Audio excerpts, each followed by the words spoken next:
Today we're talking with health and nutrition expert Dr. Stuart Gillespie, author of a new book entitled Food Fight: From Plunder and Profit to People and Planet.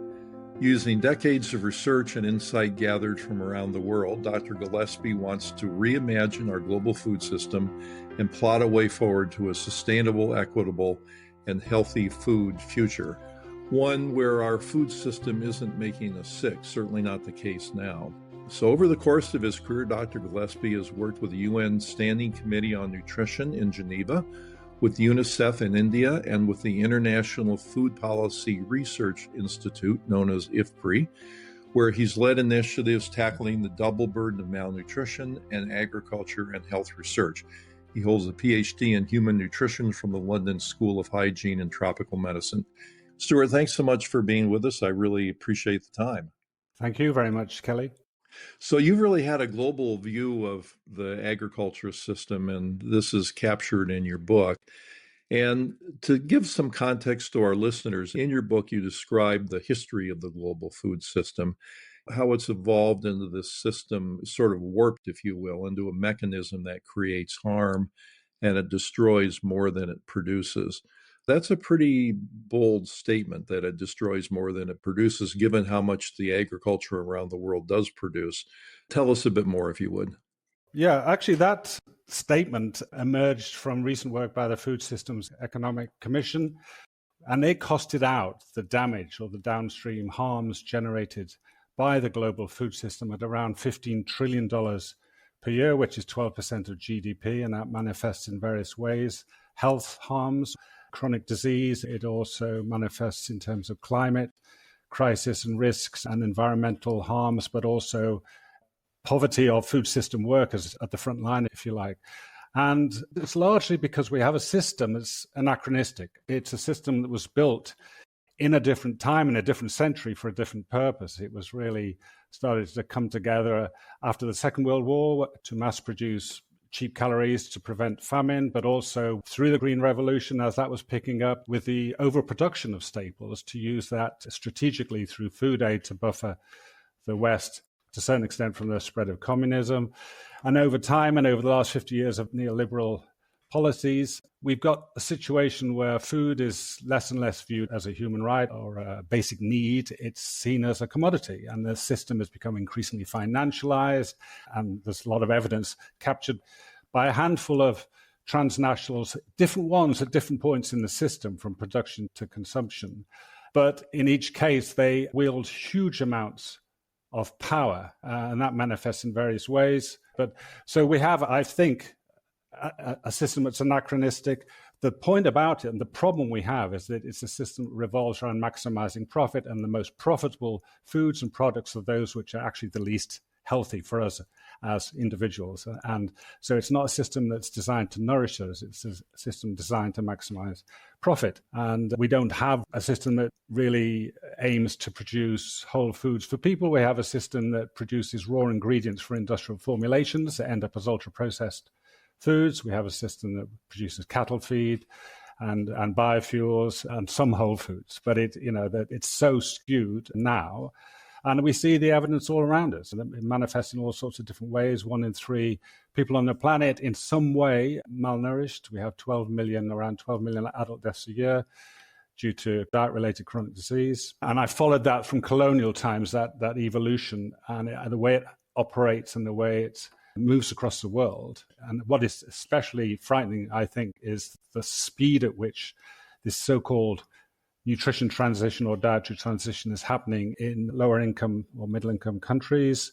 We saw this happening in the US, we saw it happening in the UK, where I am, and then in Latin America, and then more Southeast Asia, then South Asia, and now very much so in sub-Saharan Africa, where there is no regulation, really, apart from perhaps South Africa. So that's a long answer to your intro question. Thank you. Let's dive into a couple of things that you brought up. First, the Green Revolution.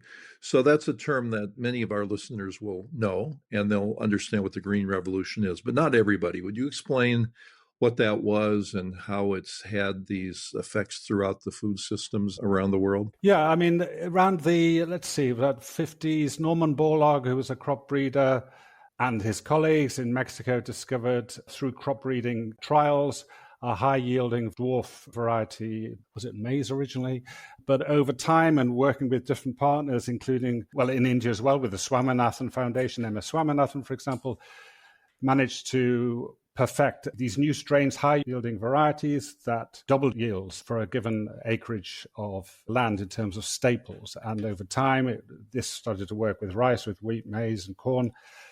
Very dependent on fertilizers, very dependent on pesticides, herbicides, which we now realize had significant downstream effects in terms of environmental harms, but also diminishing returns in as much as, that went through its trajectory in terms of maximizing productivity. So all the Malthusian predictions of population growth outrunning our ability to feed the planet were shown to not to be true. But it also generated inequity, that the richest farmers got very rich very quickly. The poorer farmers got slightly richer, but there was this large gap. So inequity was never really properly dealt with through the Green Revolution in its early days. And that overproduction and the various institutions that were set in place, the manner in which governments backed off any form of regulation for overproduction, they continued to subsidize overproduction with these very large subsidies upstream, meant that we are in the situation we are now with regard to different products of being used to deal with that excess overproduction. So that idea of using petroleum-based inputs to create the foods in the first place and the large production of single crops has a lot to do with that green revolution that goes way back to the 1950s. So it's interesting to see what it's become today. It's sort of that original vision multiplied by a billion. And boy, it really does continue to have impacts. It probably was the forerunner to genetically modified foods as well, which I'd like to ask you about in a little bit. But before I do that, you said that much of the world's food supply is governed by a pretty small number of players. So who are these players? So, for example, if you look at the downstream retail side, you have Nestle, PepsiCo, Coca-Cola, General Mills, Unilever. Collectively, around 70% of retail is governed by those companies. If you look upstream in terms of agriculture and agribusiness, you have Cargill, ADM, Louis Dreyfus, and Bunge. These change to a certain extent. What doesn't change very much are the numbers involved, which are very, very small, and that the size of these corporations is so large that they have immense power. And so those are the companies. We could talk about what that power looks like and why it's problematic. But the other side of it is, here where I am in the UK, we have a similar thing playing out with regard to store-bought food or products, supermarkets that control 80%, as is Tesco in the UK, Tesco, Asda, Sainsbury's and Morrison's just control. You have Walmart, you have others, and that gives them immense power to drive down the costs that they will pay to producers and also potentially increase the costs that they charge as prices of the products that are sold in these supermarkets. So that profit margins are increased in their favor. They can also move around their tax liabilities around the world because they're transnational. And that's just the economic market and financial side. On top of that, and as you know, there's a whole raft of political ways in which they use this power to infiltrate policy, influence policy through what I've called in chapter 13, the dark arts of policy interference. Your previous speaker, Murray Carpenter, talked about that with regard to Coca-Cola. And that was a very great example, but there are many others. In many ways, these companies have been brilliant at adapting to the regulatory landscape, to the financial incentives, to the way the agriculture system has become warped. I mean, in some ways, they've done the warping, but in a lot of ways, they're adapting to the conditions that allow warping to occur. And because they've invested so heavily, like in manufacturing plants to make high fructose corn syrup or to make biofuels or things like that, it'd be pretty hard for them to undo things. And that's why they lobby so strongly in favor of keeping the status quo. Let me ask you about the issue of power, because you write about this in a very compelling way. And you talk about power imbalances in the food system. What does that look like in your mind? And why is it such a big part of the problem? Well, Yeah, and power manifests in different ways. It operates sometimes covertly, sometimes overtly. It manifests at different levels from, grassroots level right up to national and international in terms of international trade. But what I've described as the way markets are captured or hyper-concentrated, that power that comes with these companies operating almost like a cartel can be used to affect political or to dampen down, block governments from regulating them through what I call the 5 deadly Ds: dispute or doubt, distort, distract, disguise, and dodge.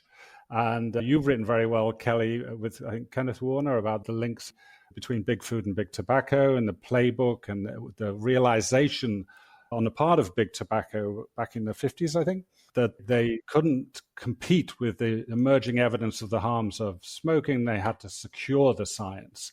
And that involved effectively buying research or paying for researchers to generate a raft of studies showing that smoking wasn't a big deal or problem, and also public relations committees, et cetera, et cetera. And we see the same happening with big food. Conflicts of interest is a big deal.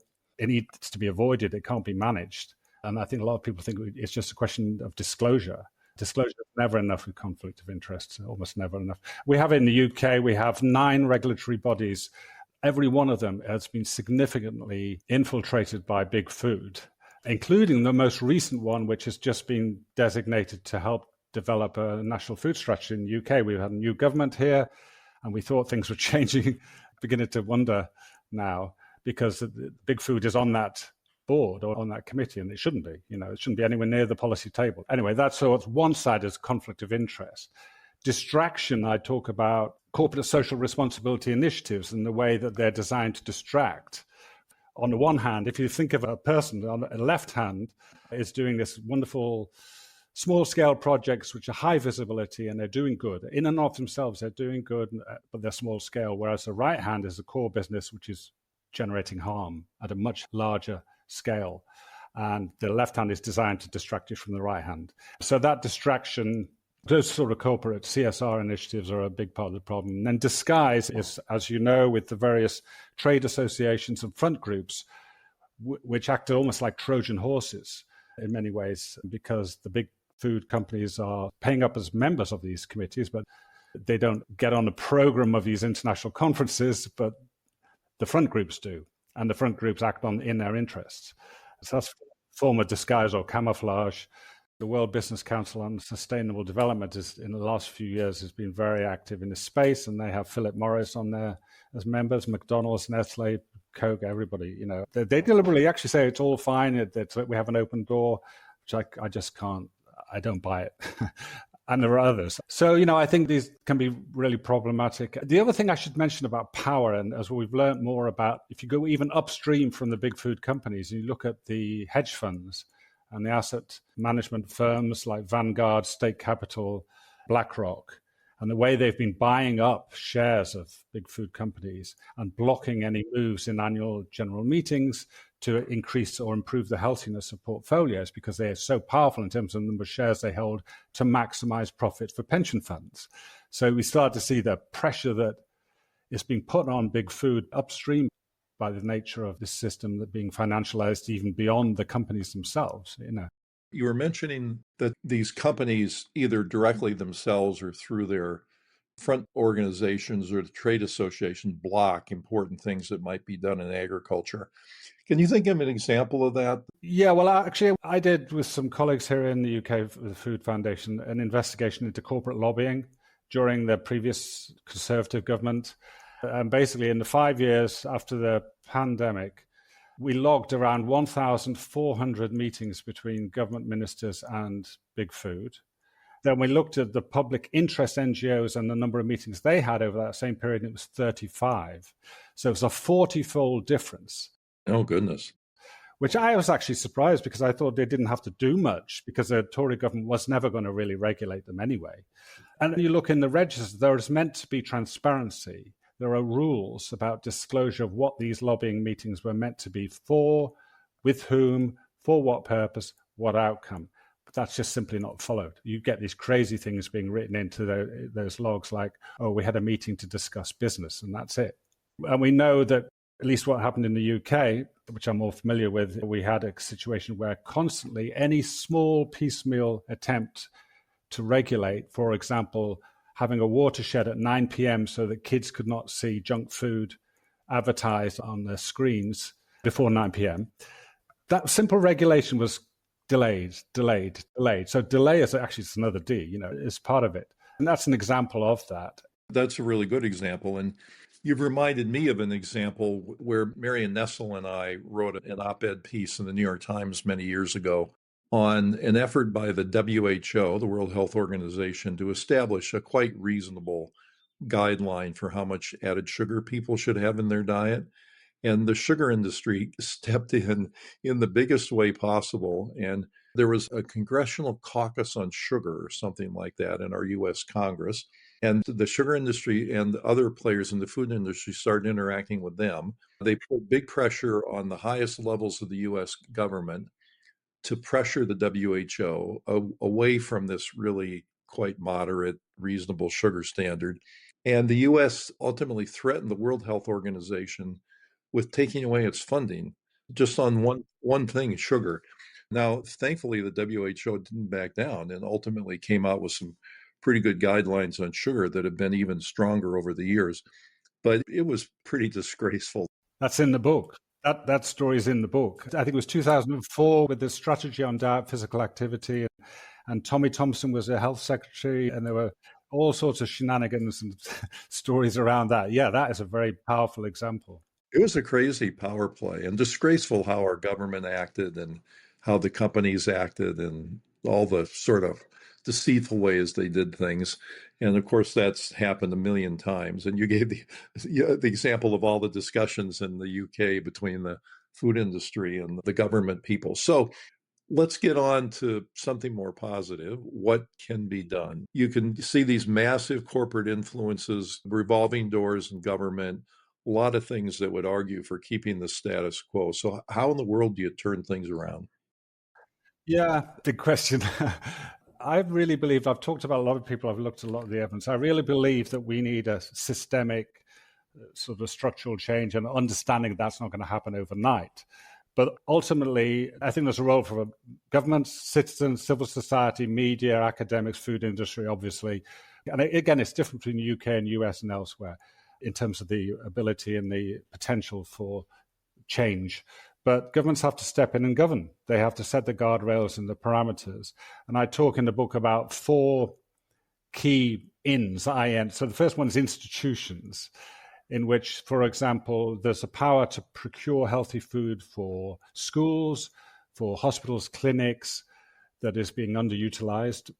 And there's some great stories of individuals. One woman from Kenya who did this on her own and managed to get the government to back it and to scale it up, which is an incredible story.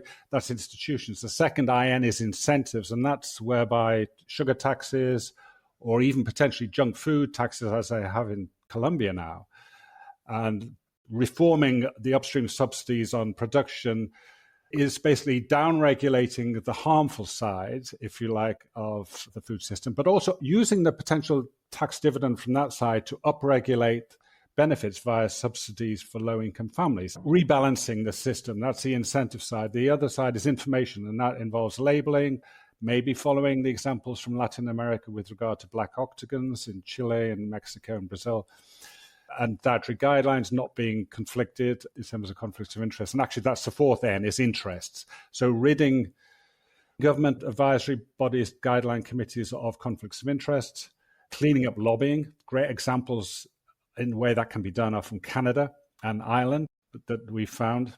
That's government. Citizens and civil society, they can be involved in various ways, exposing, opposing malpractice, if you like, or harmful action on the part of industry or whoever else, or the non-action on the part of the government, informing, advocating, building social movements. Lots, I think, can be learned through activist group in other domains or in other disciplines like HIV, climate. I think we need to make those connections much more. Media, I mean, the other side is the media have great, I mean, in this country at least, politicians tend to follow the media or they're frightened of the media. And so if the media turned and started doing deep dive stories of corporate shenanigans and, stuff that is under the radar, That would make a difference, I think. And then ultimately, I think, industry starts to respond to different signals, or should do, or would do, so that innovation is not just purely technological, aimed at maximizing profit. It may be actually social. We need social innovation as well. There's a handful of things, but ultimately, I actually don't think the food system is broken because it is doing the wrong thing for the wrong reason. I think we need to change the system, and as I say, will take time. It needs a real transformation. One last thing to say about that word transformation, where in meetings I've been in over the last 10 years, so many people invoke food system transformation when they're not really talking about it. They're just talking about tweaking at the margins or small, piecemeal, ad hoc changes or interventions, when we need to kind of press all the buttons or pull all the levers to get the kind of change that we need. And again, as I say, it's going to take some time, but we have to start moving in that direction. Do you think there's reason to be hopeful? And are there success stories you can point to make us feel a little bit better? Yeah. And I like that word hope. I've just been reading a lot of essays from, actually, Rebecca Solnit has been writing a lot about hope as a warrior emotion, radical hope, which is different to optimism. Optimism when, things probably will be okay, but hope it's like a springboard for action. So yes, I'm hopeful. And I think there are plenty of examples, actually a lot of examples from Latin America of things changing. And I think that's because they've been hit so fast, so hard. And I write in the book about what's happened in the US and UK. It's happened over a period of, 50, 60 years. But what's happened and is happening in Latin America has happened in just like 15 years. It's so rapid that they've had to respond fast or get their act together quickly. And that's an interesting breed of activist scholars. I think there's an interesting group. And again, if we connect across national boundaries across the world, we can learn a lot from that. So there are great success stories coming out of Chile from the past, that we've seen what's happened in Mexico. Mexico was in a terrible situation after Vicente Fox came in the early 2000s, when he brought all his Coca-Cola pals in, the classic revolving door, and Mexico's obesity and diabetes went off the scale very quickly. But they're the first country with a sugar tax in 2014. And you see the pressure that was used to build the momentum behind that. Chile, Guido Girardi, and the Black Octagon labels with other interventions. Rarely is it just one thing. It has to be a comprehensive across the board as far as possible. So, and Brazil, I think we will see things happening more in Thailand and Southeast Asia. We see things beginning to happen in India, South Africa. The obesity in Ghana, for example, changed so rapidly. There are some good people working in Ghana. So, I think a good part of this is actually documenting those kind of stories as and when they happen and publicizing them, The way you portrayed the concept of hope, I think, is a really good one. And when I asked you for some examples of success, what I was expecting is you might say, well, there was this program in this part of one country in Africa where they did something. But you're talking about entire countries making changes, like Chile and Brazil and Mexico. And that makes me very hopeful about the future. When you get governments casting aside the influence of industry, at least long enough to enact some of these things that are definitely not in the best interest of industry, these traditional food companies. And that's all, I think, a very positive sign about big scale change. And hopefully what happens in these countries will become contagious in a good way, and other countries will adopt them. And then, eventually they'll find their way to countries like yours and mine. Yes, I agree. That's how I see it. I used to do a lot of work on small interventions, and do they work, do they not work in this small environment. The problem we have is large scale. So we have to be large scale as well. So.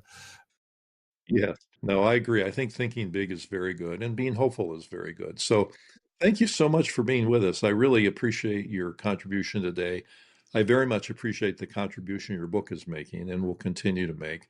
So thanks again. Thank you very much, Kelly. Really appreciate it. Thank you. So our guest today has been Dr. Stuart Gillespie, author of Food Fight, From Plunder and Profit to People and Planet.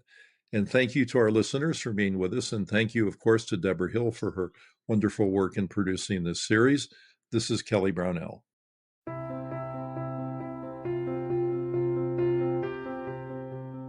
Thank you for listening to the Leading Voices in Food podcast. This program is an educational series produced by Duke University's World Food Policy Center with the goal of promoting productive conversation for food systems change. If you would like to subscribe, you can find it on Apple Podcasts, YouTube Music, or your favorite podcast app. Transcripts are also available on the website of the Duke World Food Policy Center.